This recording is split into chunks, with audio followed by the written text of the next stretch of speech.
Hi, I'm Ryan Malyar, and thanks for joining me for another episode of Arts for the Masses. The arts are alive here in Massachusetts, and I'm so excited to be able to give you a little inside peek into wonderful things that are happening all throughout Massachusetts. Today, we have a special visitor from the Sudbury Savoyards. This is a Gilbert and Sullivan group. Maybe they do a little musical theater here and there, but I think they're... We're pretty committed to Gilbert and Sullivan. We did do a production of A Christmas Carol this Well, winter. first, introduce yourself. Yes, hi, I'm Brianna, and I've been with the Savoyards for, I think this will be my third show with them. Savoyards? Yeah. That's a weird word. We It don't is hear a too weird often. word. Is this a Gilbert and Sullivan related opera Yes, word? yes. And I, unlike some of my company members, am not the biggest Gilbert and Sullivan aficionado. Okay. But basically, it's a word that was used to describe fans of Gilbert and Sullivan at the time. So it's a Savoyard is a fan of Gilbert and Sullivan. It's kind of like a Swiftie, Oh, there we go. but for Gilbert and Sullivan. Love it. Yes. So this company has been doing Gilbert and Sullivan for a very long time. Over 60 years. It's Yeah. really incredible. There were many of these Gilbert and Sullivan companies that started when they first came to the States, when they first came to America.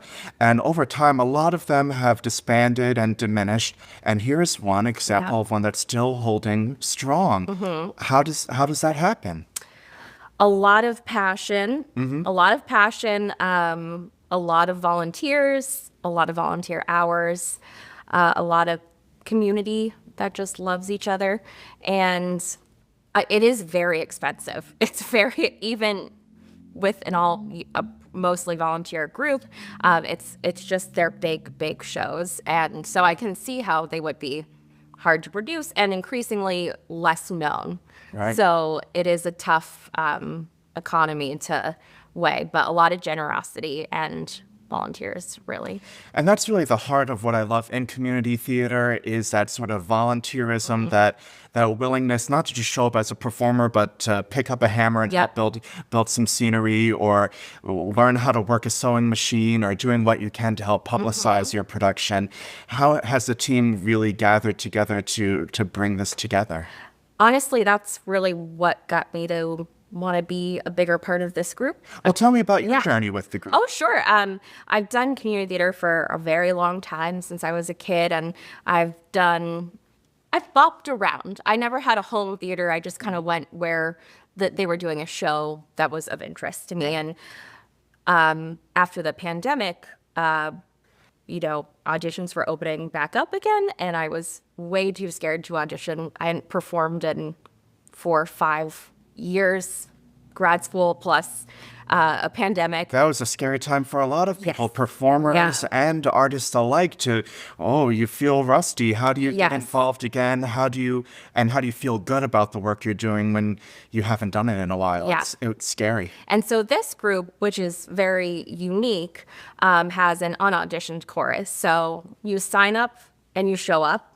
And then you can participate. So that seemed like a great opportunity to just dust the cobwebs off and sing again and remember how to read music and all those things. And I was just very inspired by the level of commitment and the history of this group. And it takes about 100 people to put on each main stage production.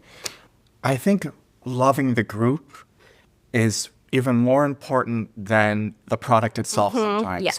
Because as volunteers in any arts organization, we spend a lot of time with each other. We give up a lot of our evenings and weekends to do something. So if the environment isn't right, it doesn't work. Right. It just doesn't The work. math does not math. It does not math. What was the first show that you did with the Sudbury Savoyards? A show called The Grand Duke, which I didn't know at the time was one of the least produced Okay. Gilbert and Sullivan productions. It's a bit of a weird one. I think it was towards the end of their time together, and it didn't go through the same editing process a lot of them went through. And the music was pretty hard. But I didn't know anything else. So that's kind of what I came into. And I actually loved it because just coming back into music after a long time away, I really liked the challenge of learning this music that's a little bit different than what I usually work on. Yeah. So you've evolved from chorus member to a director slash choreographer. Yes. You are at the helm of this production. And this is a production of Ruddigore, or The Witch's Curse. Now, you got me hooked there because we're in Massachusetts. We got Salem nearby. Anything to do with witches, I'm down. Me too. Me too. And this isn't one of the more well-known shows. I think No. at the top of the list we have The Mikado and Pirates and maybe Pinafore. I think that's about Those it. are the top Yeah. ones. So how does this one fit in the mix, and what's it all about? I love it, actually. I really love the story. I knew I was interested in pursuing directing, but I didn't know if this group would be the group. I'm not a Gilbert and Sullivan aficionado, so I read it with almost no background just to see if it was something I'd be interested in. I was like, I really felt like the cosmos aligned that this happened to be the show that they were doing this year, because I love all things witches, spooky, magic. It was very different from the two shows I had participated in prior. No magic, no spooky situations going on, and I saw immediately what I would want to do with it and the parts I would want to work with. It's really fun. It's laugh out loud funny. I laugh out loud to myself reading the script all the time. Yeah. And we're actually doing it without British accents, so with American accents, specifically because it is a lot of words, and I really want people to hear them and understand what's being said, and because it really is. And putting that extra level of dialect on top of it can be hard for a local ear. I think so personally, and I think, to each their own, but for me, I didn't feel like it was an important part of this particular story. The Britishness was not at the forefront of kind of the story and the characters, so I just took it off the table. And Well, a lot of Gilbert and Sullivan's works really play into something happening politically, or within different hierarchy of noble classes and lower classes. What sort of story is happening here, and what is your take on it if it's not such a British story? yeah, well, it's really what I read into it personally. There is a lot of class stuff going on, and so that is theoretically important to the story. What was interesting to me about it was the concept of, are you responsible for the sins of your fathers? Basically, a curse gets passed down just like a baronetcy. I don't know what the word is. That's why I have a dramaturge. It gets passed down just like a title. And so you pop up into the world as a person, and you already have all of this history. This baggage, this cross, this burden. And I think you didn't ask that's for. kind of like, we're talking about that a lot in the world, not to make it not light, but a lot of us are grappling with what our ancestors did. And so while it is Gilbert and Sullivan and it is silly and funny, I felt like that concept was actually really relevant in terms of what are you supposed to take responsibility for? What can you take responsibility for? How does And by establishing the themes that are important to you, Yeah. I think that just allows them to pop out a little bit more on stage without hitting people over the head with them. No, not in any way. It's just kind of what I found most interesting about the story. Wonderful. So we have a curse here, and we have a very large chorus of local people singing their hearts out. So who gets involved with these productions? I know we have people of many different skill levels, from seasoned professionals to, are there any newbies in the cast? We have new people, us. Last year we had folks that never even stepped on stage before. I think everyone in this production has done something before. But some folks newer to Gilbert and Sullivan or completely new. And one thing I love is I can truly say factually that our cast ranges in age from 22 to 82. Wow. Yeah. Even potentially beyond 82, depending on the person I'm thinking of. And then, so you don't have to audition to be in the chorus. Correct. But for any of the lead or speaking roles, you do have to audition. Yes. And I understand that sometimes you get some really fantastic talent that shows up. It was a very hard audition process. But isn't that the best for a director to have a hard time? I suppose this is my first. I'm usually a performer. luxury. I'm usually a performer, so I have a lot of empathy for the performers coming in auditioning, and so I actually found it hard. Because honestly, we could have cast the show multiple times over with who showed up. We had 40 people for under 10 parts, and so it's hard. But you do have to think about what is the show that I'm trying to do and who can play the role the way I'm hoping to see it done. So it was a fascinating experience for sure. I learned a lot on the other side of the table. One of the most famous scenes, I think, in the show is the scene where these portraits come to life with ghosts of these different ancestors. And I understand that part of your vision, it's usually just been done with male performers. And part of your vision included more inclusivity, that people of many different genders could participate in some of these scenes. Yeah. Is that right? Absolutely. I think, and folks might want to fight me on this, but I think the guys get to do the fun stuff a lot of the time. They get to be pirates. They get to be ghosts. And, I just think everybody deserves the chance to be spooky. And that is really one of the most fun parts of the show from a performer perspective. And it's unique, really, in Gilbert and Sullivan. And it's something I don't see much on stage. So with everybody, like we talked about, the people that put in hours and hours and hours of their free time, I wanted them to get to be spooky and participate in the magical bits of the show. Right, right. Do any of the maidens get to double as? Yes, they do. Oh, so that's like the best of both worlds. Yeah. You get to be sort of like a silly girl in Beauty and the Beast, and then you get to be a spooky Addams Family creep. Yeah, I'm kind of a career chorus member, and I've played a lot of stupid women. I mean, I've been, I've been the dancing chorus girl in a lot of different shows. And yeah, I want folks to have the opportunity to do something totally different that they're completely capable of doing.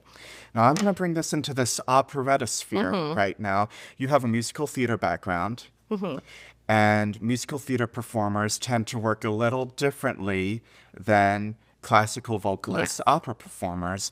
How do you find the balance in what you're hoping to present on stage, which I'm thinking leans more towards musical theater, a little bit more showiness, maybe a little more camp? I would say a lot more on both of those things. A lot more on both those things. So, okay, we're on the same page right here. And then you have an opera singer whose number one focus, I'm sure, is the voice, the instrument. Yep. And here you are asking them to do things that might be a little different for them. Have they been receptive? How do you find this balance? They've all been very game, I will say. I think there's a balance, and I very much want to be respectful that while it's silly, Gilbert and Sullivan is silly, people take music very seriously, and it's important to them, and how they sound is important to them. Absolutely. So I direct with that in mind. Well, it's called a musical for a reason. Right. And I always think the music should be first. So, well, we'll disagree on that. Oh, yeah? Okay. I mean, I don't think either should be first. I think that they really have to be a partnership. That's why there's two directors. That's right. There's a music director and there's me. And we're both thinking about how can we make the best show. Right. And honestly, you can have the best sounding show. And I've seen some of these shows that are a little boring. They might not be boring for a small portion of the audience, but it's not a staged concert. No. It's a full production. Yes. So but it's challenged me as a director in a good way, I think, I have to figure out where I want to scale back because I know this is an important moment musically.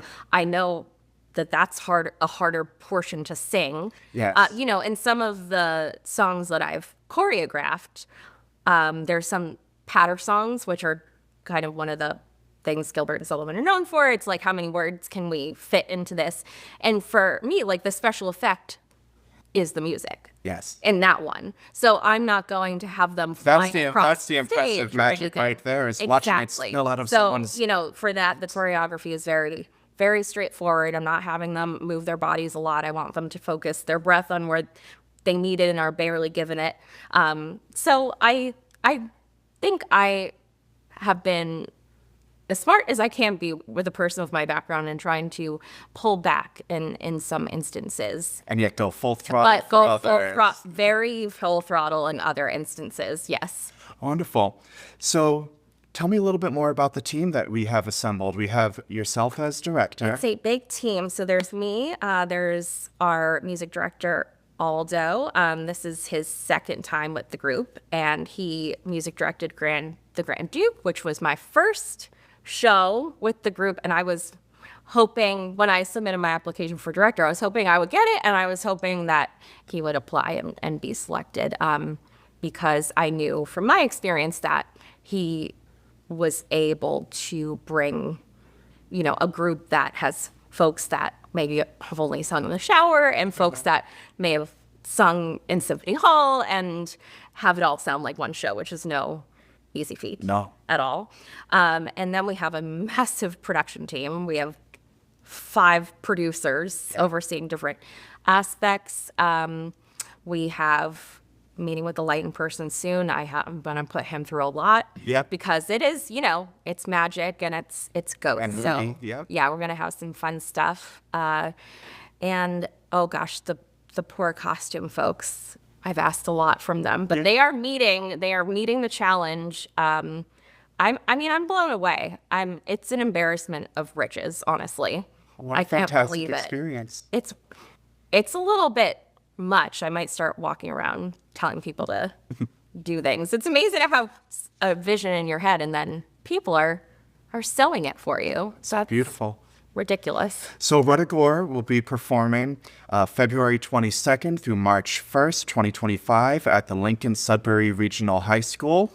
One more time, why don't you tell the folks, give them a little invitation. Please come. Who's this show for? Please come. This show is for everybody. I would honestly say from 12 to 112. It's really funny. The music's very catchy. We have some really fun staging. And I think these Gilbert and Sullivan guys might have a career because I think it's pretty well written. I do. Fantastic. Thank you so much for joining me today.